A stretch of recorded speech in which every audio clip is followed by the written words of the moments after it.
jirtu barattoota keenya baga nagaan Jamiilaa Nagaashin jedhama. Barsiistuu saayinsii fi herreegaati jechuudha. Har'ammoo herreegaan dhufeera jechuudha. Ta saayinsiitiin boqonnaa tokkoffaa qabiyyee tokkoffaa argama Itoophiyaa kan jedhu laallee turre. Har'ammoo herreega kutaa shanaffaa boqonnaa tokkoffaa irraa kaasnee qabiyyee isa jalqabaa irraa kaasnee kan waliin laallu ta'a jechuudha. Herreegni kitaaba barattoota kutaa shanaffaa egaa boqonnoota garaagaraa 8 of keessaa qaba. Har'a boqonnaa tokkoffaarraa qabiyyee isa jalqabaarraa jalqabnee ana waliin kan laallu ta'a jechuudha barattoota. Boqonnaan tokkoffaa maal jedha? Jijjiiramootaan hojjechuu kan jedhudha. Mata dureensaa jijjiiramootaan hojjechuudha. Egaa barnoota kana keessatti jijjiiramootaan hojjechuu jalatti qabiyyeen tokko tuqaa tokko yaada waliigalaa fi bu'uureessa guddina paatarnootaadha. Gocharraa jalqabaa egaa jalqaba ibsuudhaaf paatarniin maanni mata duree kana keessatti egaa lakkoofsa yommuu tarreeffaman lakkoofsa jalqabaarraa lakkoofsa itti aanu akkamittiin argamu inni isaanii maaliin ol guddataa deeme yookaan gadi xiqqaachaa deeme kan jedhus kan ibsuudha jechuudha paatarniin. Yaada waliigalaa bu'uura paatarnii ni baratta. Paatarnoota lakkoofsota armaan gadii keessaa lakkoofsa hin beekamne bakkeewwan duwwaa irratti guutiidha. Asirratti fakkeenyaaf yeroo laallu 10, 12, 14 jedhee bakka duwwaa hidhee 20 kaa'eera jechuudha. 10, 12, 14 jedhaa 16 hidhee 20 jedhee bakki duwwaan kun meeqasa jedhuuf jalqaba paatarnii gidduu lamaan isaanii jiru maanni kan jedhu meeqaan ol guddachaa deeme kan jedhu laaluu qabna. Fakkeenyaaf 10 jedhee 12 yoo jedhee garaagarummaan isaanii maanni 12 irraa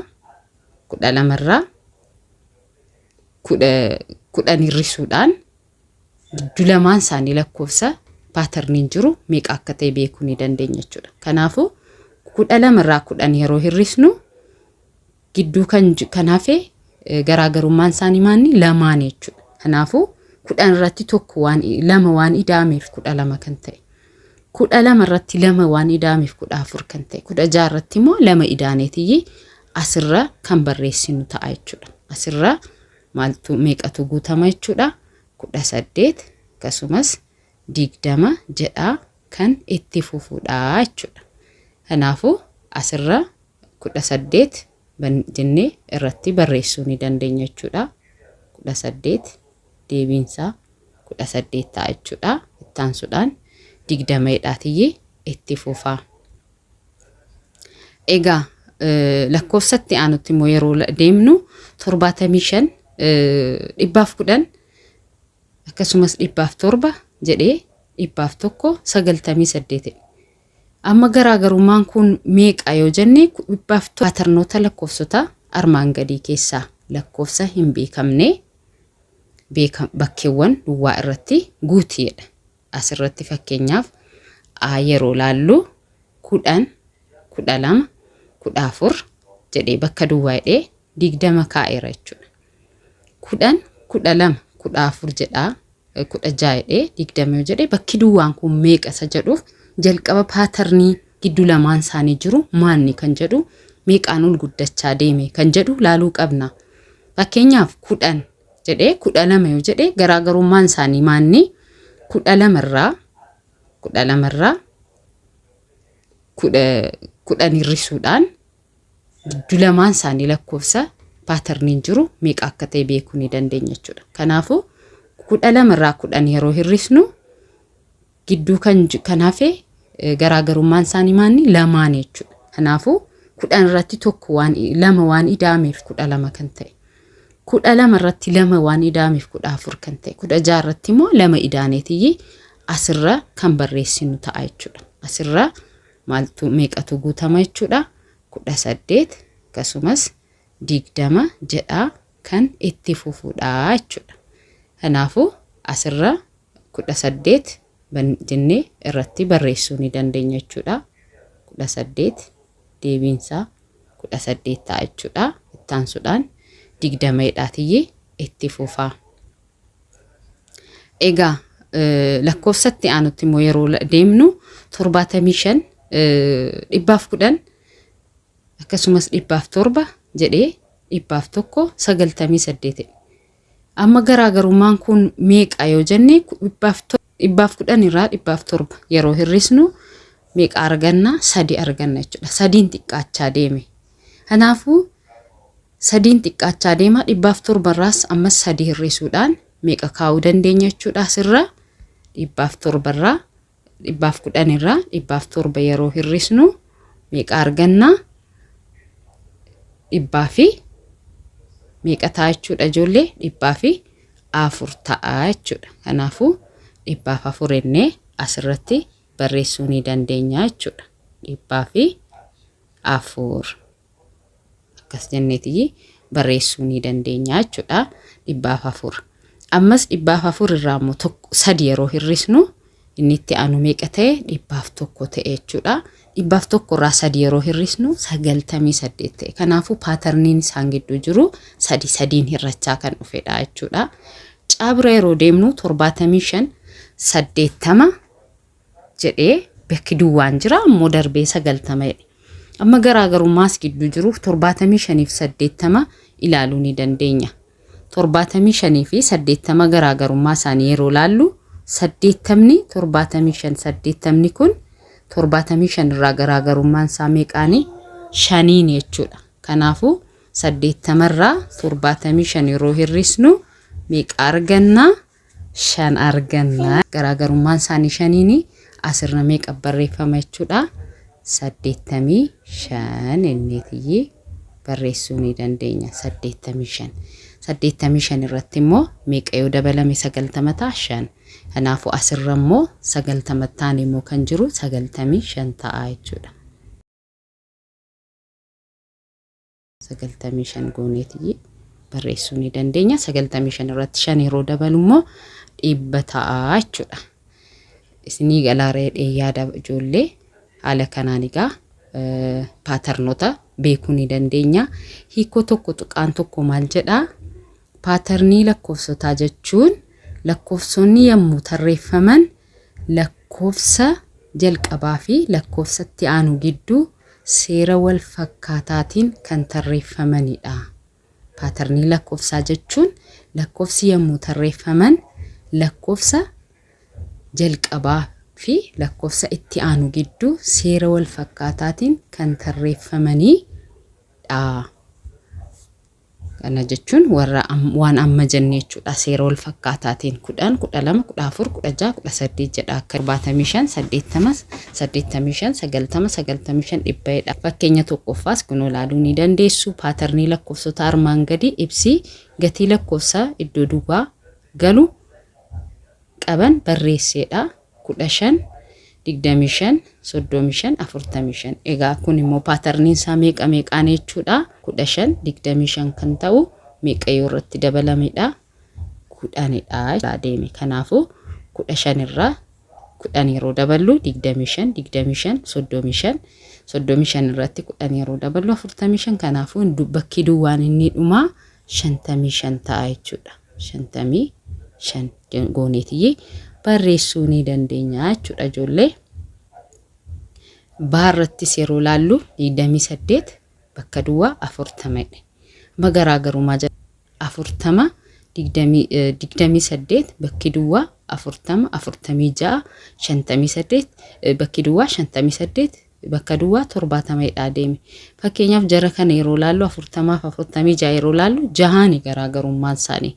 Kanaafuu 28 itti aanee kan barreeffamuu qabu meeqa jechuudha. 28 irratti hida'uu 6 ta'a jechuudha. Kanaafuu 28 irratti 6 yeroo daanu meeqa ta'a jechuudha ijoollee 34 ta'a jechuudha. 34 40 46 dhaatiyyi deema 4 goonee barreessuu ni dandeenya jechuudha. 40 46 immoo 6 yeroo irratti daballu 52 irratti 6 yeroo daballu 58 jedhaatiyyi itti fufaa jechuudha. Kanaafuu bakka duwwaa kanatti kan galu 28 irratti 34 dabalee 46 ta'an immoo 52 58 ta'an immoo meeqa galuu qaba jechuudha. 64 afurtu galuu qaba jechuudha. Furmaata hidhe kunoo asirra sinii kaa'eera. Paatarnii lakkoofsa jalqabaa irratti 10 dabaluudhaan kan itti aanu argachuudha jedha. Kanaafuu 10 dabalee agarsiiseera asirra kunoo 10 dabaluudhaan kan itti aanu argachuudha. Akkasumas lakkoofsi iddoo duwwaa guutamuu qabu galuu qabu dhumarratti 55 ta'uu ibseera. Paatarnii lakkoofsa jalqabaa irratti 6 dabaluudhaan kan itti aanu argachuudha jedha. Abbaan immoo kanaafuu suma sila hojjenne 28 irra 6 dabalee 34 goone 6 dabalameeti 40 kan ta'e 46 ta'an immoo 52 innee saggunnedha jechuudha. Fakkeenya lammaffaatti darbina. Atleetiin tokko shaakallii fiigichaa guyyaa 5f taasisuu barbaade. Guyyaa jalqabaa 1 kiiloomeetira fiigee guyyaatti aanan immoo fiigicha guyyaa guyyaan fiigee dachaa fiiguuf yoo karoorfate guyyaa 5ffaatti kiiloomeetira meeqa fiiguu qaba. Amma jalqabaa kaasee hanga guyyaa 5ffaatti kan fiigaa jiru dachaadhaan jechuudha. Dachaa 1 kiiloomeetira borumtummaa isaatti immoo 2 kiiloomeetira godhe. Ittaansee sadaffaatti immoo 2 sana dachaa godhe 4 kiiloomeetira godhe. 4 sana immoo 8 kiiloomeetira godhe 16 kiiloomeetira dhumni isaa 16 ta'a jechuudha. Maaliif dachaan 8 16 waan ta'uufi. Kanaafuu guyyaa 5ffaatti kiiloomeetira 16 fiiguu qaba jechuudha. Gilgaalatu jira ittaansee gilgaala tokko lakkoofsota bakka duwwaa keessa galuu qaban barreesseedha. Gilgaala kana ni hojjettu ijoollee waliin hojjechuus ni dandeenya. 71 76 8 jedheera kitaabicha yeroo barreeffamu gaan dogoggorri uumamuu ni danda'a barreeffama irratti malee 8 as keessa galuu hin qabdu. Kanaafuu 71 jedhee 76 yoo jedhee 71 jedheera jalqaba 76 yoo jedhee paatarniin isaanii meeqaan jechuudha. 76 irraa 71 hir'isuudhaan argachuu ni dandeenya. 76 hir'isuu 71 gooneetiyyi irraa hir'isuu ni dandeenya. Kanaafuu 6 irraa 1 meeqa ta'a ijoollee 5 ta'a. Akkasumas 7 irraa 7 hin jiru. Kanaafuu garaagarummaan isaanii 5nidha jechuudha. Maaliif 71 76 kan ta'u irratti 5 yeroo ida'amudha. Kanaafuu 76 irrattis 5 yeroo idaanu meeqa ta'uu qaba? 81 ta'uu qaba jechuudha. 81 ta'an immoo ammas 5 idaaneetiyyi meeqa argachuu ni dandeenya? 86 ta'a jechuudha. 86 ta'a. Asirra 81 86 innetiyyi barreessinaa. Ittaansuudhaan immoo 28 24 20 hirrachaa dhufeera wanti kun 28 24 kan ta'u meeqa yeroo irraa hirrifamedha. Eda'uuni walirraa hirrisuudhaan argachuu ni dandeessu. 28 irraa 24 hirrisuudha jechuudha. 24 hirristu meeqa ta'a? 8 irraa 4 4 jechuudha. 2 irraa 2 hin qabu. Kanaafuu 4tu afuriin hirrachaa dhufaara waan ta'eef 20 irraas 4 hirrisneetiyyi meeqa keenya jechuudha. Asirra 16 barreessinaa jechuudha. Ittaansuudhaan 16 irraa 4 yeroo hirrifamu 12 12 irraa 4 8 ta'a jechuudha ijoollee. Ittaansuudhaan immoo baarra asirra 13 18 23 adeeme paatarniin kun immoo 5 jechuudha. 5 kanaafuu 18 irraa 3 hir'isnu garaagarummaan isaanii 8 irraa 3 5dha jechuudha. Kanaafuu garaagarummaan isaanii 5 waan ta'eef 23 dha. Yoo itti fufee 5 itti daballa meeqa ta'a jechuudha? 28 ta'a jechuudha. Asirra bakki duwwaanti guutamu 28 dha. Akkas gootanii dabtara keessan irratti hojjettu. 115 130 Ibba'ee 115 meeqaani kun immoo garaagarummaan isaa 15 kan jechuudha. 115 130 jedhee 15 waan ta'eef 130 irraa 15 dabaluudhaan 145 goonee barreessuudha. Bakki duwwaan kun 145 kan guutamudha. 145 ta'anii immoo ammas 15 irratti idaana. 15 yeroo irratti idaanu meeqa ta'a ijoollee? dhibbaaf 30 dhibbaaf 45 inneerraa 15 yerootti daamummoo dhibbaaf 60 kun dhibbaaf 45 tokkommoo dhibbaaf 60 jechuudha dhibbaaf 45 dhibbaaf 60 deebiisaa ta'a jechuudha haala kanaan barreessuu ni dandeessu dabtara keessan irratti jechuudha egaa gilgaala tokko tuqaa tokko gaaffii lammaffaa immoo loomiin kitaaba asoosamaa tokko guyyaa jalqabaa fuula 25 dubbistee guyyaa lammataa dachaa guyyaa duraa dubbistee guyyaa jalqabaa 25 yoo ta'e dachaan saammoo meeqa ta'a lamaan baay'isuudha sana jechuudha guyyaa sadaffaatti dachaa guyyaa lammaffaa dubbistee sila 25 guyyaa lammaffaa dachaa waan ta'eef 25 dachaan saammoo 50 ta'a guyyaa sadaffaatti immoo dachaa guyyaa lammaffaa dubbistee guyyaa lammaffaa 50 yoo ta'e dachaan saammoo 100 ta'a jechuudha egaa kitaabni loomiin dubbistee kun fuula meeqadha kanaafuu fuulli isaa meeqa ta'a jechuudha ijoollee 100 ta'a jechuudha fuulli isaa fuula 100 dubbistee maaliifi jalqaba fuula meeqa dubbisteetti 25 achiin dachaan saammoo 50 ta'a jechuudha dachaan 50 ammoo meeqa ta'a 100 ta'a jechuudha